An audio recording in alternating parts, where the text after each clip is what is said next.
Abdourahmane diirub li nga xamante ni mooy Cheikh Al Becaye génn na àdduna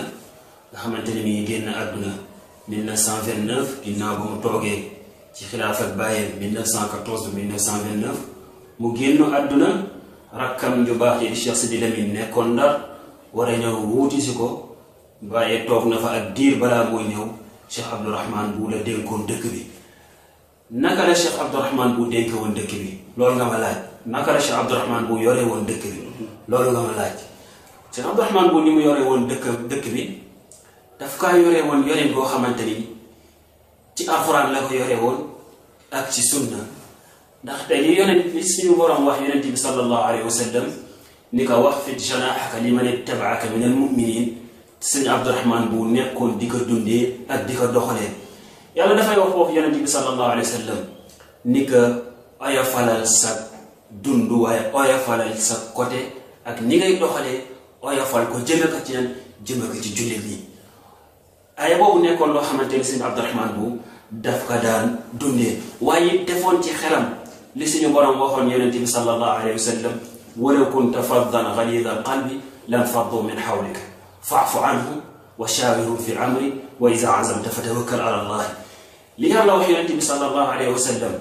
ni ko su fekkoon ne koo xamante ni dangaa diis gann oyofoo say mbir oyofaloo dara waaye nekk koo xamante ni dangay gaaw a mer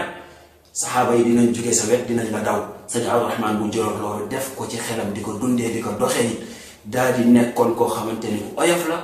ku wàcce boppam la waaye it di diisoog magi taaliba yi di diisoog rakkam yi nga xamante ni nekkoon na fee ak ñoom nee nañ diir gi nga xamante ni toog na ko di fa wutu fii Cheikh Sidi Lamine ñii nee nañ 3 weer la ñii ni juróom benn weer dégg nañ loolu histoire moom mooy demee noonu ñii dañuy wax le ñii wax le te lépp ngëneel la waaye sëñ Abdourahmane bu tegoon ci xelam yi sunna si yonent bi sallallahu alayhi wa sallam doon si yar njaboot ji doon leen si teg muy ni yonent bi dafay wax ni képp koo xamante ni yàlla dénk na ko lenn si sama xeet kóolute koo xam ne dénk na sama xeet mu nëbbu maanaam nëbboo nit ñi daal di def li ñuy wax ihtijaab du génn muy lëru génn boo xamante ni du génn nit ñi di ko gis ba di ko diis seeni soxla ba mu leen koy fajal bu boobaa yow yawmal qiyaam yàlla dina ko layoog yow ne lan moo tax nga doon nëbboo di nëbbatu ñi nga xamante ni dégg naa la sëñ Abdourahmane bu doon doxal sunna googu nekkul koo xamante ni ku diisoon la woon